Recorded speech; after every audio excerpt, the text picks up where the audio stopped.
Государственный переворот в Армении, почему из Украины бегут депутаты и какие новые бактерии угрожают всему человечеству. Обо всем этом расскажу подробнее. В эфире «Нехта» самые важные и интересные новости.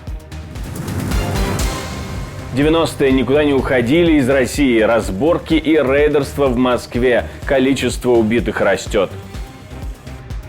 Странные экскурсии. ООН просит разрешения приехать в Курскую область. Еврокомиссия призывает запретить курить практически везде, причем не только сигареты. Это предложение расширяет сферу действия первоначальной рекомендации 2009 года. Спасибо, что смотрите, спасибо за доверие. Не забывайте про лайки, комментарии, не забывайте подписываться на канал. Все это очень важно. Поехали. ООН готова посетить подконтрольную Украине территорию Курской области, но только с согласия России, заявил представитель организации. Ранее Украина обратилась к ООН и Красному Кресту с просьбой присоединиться к гуманитарным мероприятиям в Курской области. Россия, в свою очередь, назвала это провокацией и призвала международные организации отклонить приглашение. В центре Москвы у главного офиса компании Wildberries произошла стрельба. Как минимум 2 человека погибли, около 30 задержанных. Основательница маркетплейса Татьяна Бакальчук заявила, что ее муж Владислав Бакальчук пытался захватить офисы компании. Он утверждает, что прибыл на переговоры и мог стать целью нападавших. Компания Wildberries заявила, что Владислав вместе с охраной пытался незаконно проникнуть в офис маркетплейса в бизнес-центре Романов двор. В компании тоже сообщили, что правоохранительные органы приняли меры и ситуация находится под контролем. Телеграм-канал Мэш сообщил, что к офису компании приехали неизвестные и устроили стрельбу, в результате чего несколько человек получили огнестрельные ранения. По предварительным данным, конфликт начался после того, как группа мужчин действительно пыталась проникнуть в здание, но была остановлена охраной. Канал «Осторожно, новости» публиковал видео начала конфликта, на котором видно, как толпа пытается прорваться в бизнес-центр, после чего слышатся звуки стрельбы. ТАСС сообщает об этом, а по данным Мэш в конфликте участвовали как минимум 3 бойца ММА, среди которых Умар Чичаев, представляющий клуб «Ахмат», основанный Рамзаном Кадыровым. Издание агентства пишет, что Чичаев ранее публиковал в соцсетях фотографии с Кадыровым и Адамом Дельмхановым. Служба национальной безопасности Армении сообщила о раскрытии группы, занимавшейся вербовкой граждан страны и жителей так называемого Нагорного Карабаха для участия в подготовке вооруженных действий. 7 человек были идентифицированы, 3 из них задержаны. По версии Следственного комитета, завербованным предлагали $2400 в месяц за участие в тренировках, которые включали освоение тяжелого вооружения и боевые дежурства. Эти тренировки проводились в Ростове-на-Дону. В частности, участников проверяли с помощью полиграфа, затем размещали на военной базе под названием «Арбат», где их обучали ведению боевых действий в закрытых помещениях. Главная цель подготовки, как утверждает армянская спецслужба, заключалась в свержении действующей власти в стране. Некоторые из завербованных отказались от участия после получения информации о настоящих намерениях группы, а другие были задержаны правоохранительными органами.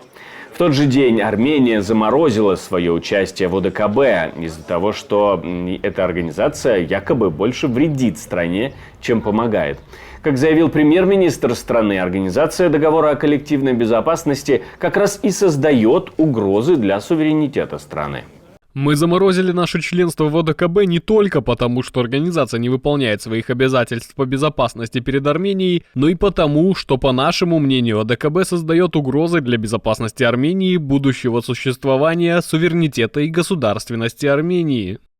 Связаны ли эти события? Есть ли в попытке переворота российский след? Это мы обговорили с экспертом, политологом, кандидатом наук, который занимается изучением международной политики. Происходит попытка России сохранить в определенной мере контроль над этой страной, над теми процессами, которые в этой стране происходят. Если раньше таким механизмом влияния, механизмом контроля была история, связанная с Нагорным Карабахом, то после того, как эти территории вернулись из состава Азербайджана, по сути, этот механизм и возможность таким образом как-то контролировать Армению пропал. При этом мы знаем, что армянское руководство абсолютно аргументированно и объективно взяло курс на выход, по сути, с ОДКБ, поскольку этот военно-политический союз не принес никакой пользы Армении, конкретно в ее противостоянии, например, с Азербайджаном. И эти заявления уже достаточно давно звучали, они фактически заморозили свое участие. Я думаю, что рано или поздно будет официальное решение, что нанесет, конечно, очень серьезный удар по России с репутационной точки зрения, с точки зрения ее вообще влияния в регионе. Поэтому я абсолютно не исключаю, что именно Россия стоит за попытками какой-то внутренней дестабилизации, поскольку им выгодно либо этот контроль сохранить, либо в крайнем случае создать вообще атмосферу такого рукотворного хаоса. Минобороны Беларуси жалуются на то, что с ними никто не дружит. Там заявили о стремлении к, цитирую, поэтапному возвращению к предметному диалогу по вопросам безопасности в регионе, конец цитаты. Однако, по их мнению, это не удается из-за нежелания соседних стран, входящих в НАТО, идти на контакт и прекращать проведение учений на своей территории. Представителей белорусской армии на эти учения не приглашают. Хотя, по словам начальника Департамента международного военного сотрудничества Минобороны, они должны были быть включены в процесс в соответствии с ранее достигнутыми договоренностями. На наш взгляд, Венский документ 2011 года о мерах укрепления доверия и безопасности, а также действующие региональные договоренности Республики Беларусь с Латвией, Литвой и Польшей содержат необходимые инструменты, которые при желании наших западных коллег могли бы уже сегодня быть использованы для поэтапного возвращения к предметному диалогу о проблемах безопасности в регионе. Второй народный депутат Украины за последнее короткое время бежит из страны. Андрея Одарченко подозревают в попытке дать взятку высокопоставленному чиновнику Государственного агентства восстановления Украины.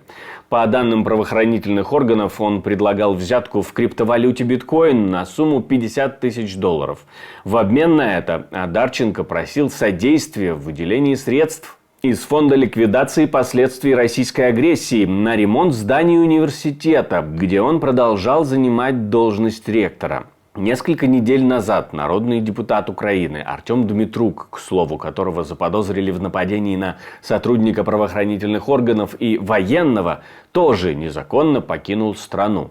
Почему бегут депутаты? Что ж такое происходит? Спросили мы у политолога из Украины Игоря Рейтеровича. Очередной, наверное, такой плевок частично в лицо наших силовых органов. Почему? Потому что президент почти месяц назад обещал после истории с депутатом Дмитруком, что через 2 недели будут приняты какие-то решения, которые, по сути, создадут невозможность повторения подобной ситуации, когда в первую очередь народные депутаты, против которых открыты или планируется быть открыты уголовные дела, смогут каким-то образом сбежать со страны и стать недостижимыми для украинского правосудия. Но, как видим, 2 недели прошло, никакие решения не были приняты. Еще один народный депутат оказался, я слышал, там вроде в Вене уже, да, и оттуда он передает теперь большой привет.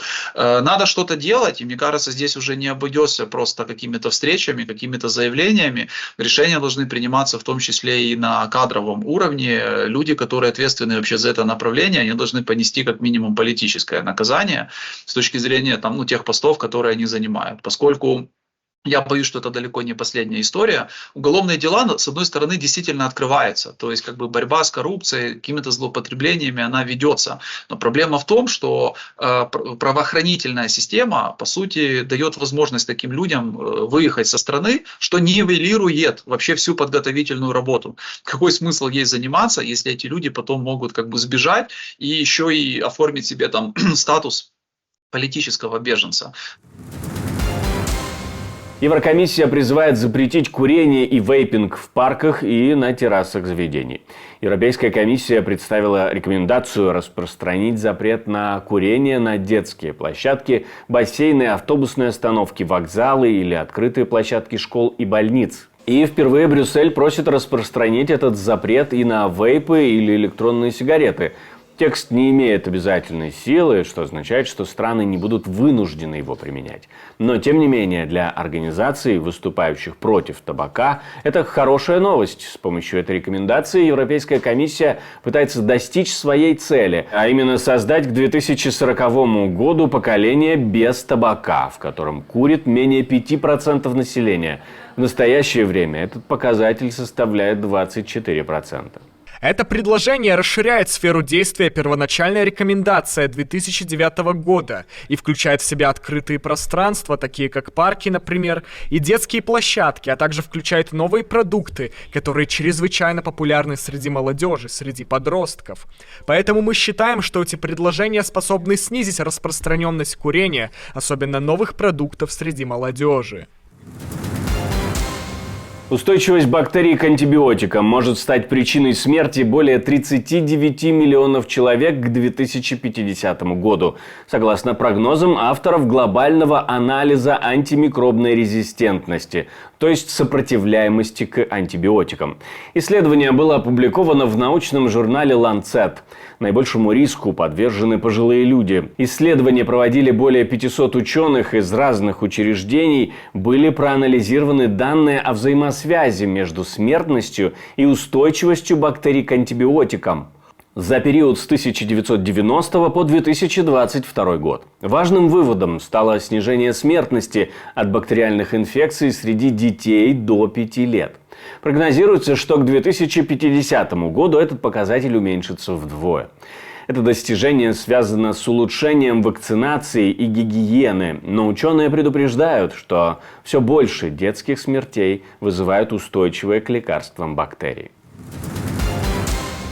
Мне остается добавить, что мы существуем только благодаря вашей поддержке, ваше спонсорство, донаты. То, что вы нажимаете кнопочку «Супер спасибо», помогает нам создавать новые видео, и мы вам за это очень благодарны и призываем не останавливаться на достигнутом. Если вы находитесь в России или в Беларуси, то как нас смотреть безопасно, мы объяснили в инструкции, прикрепили ее к этому видео.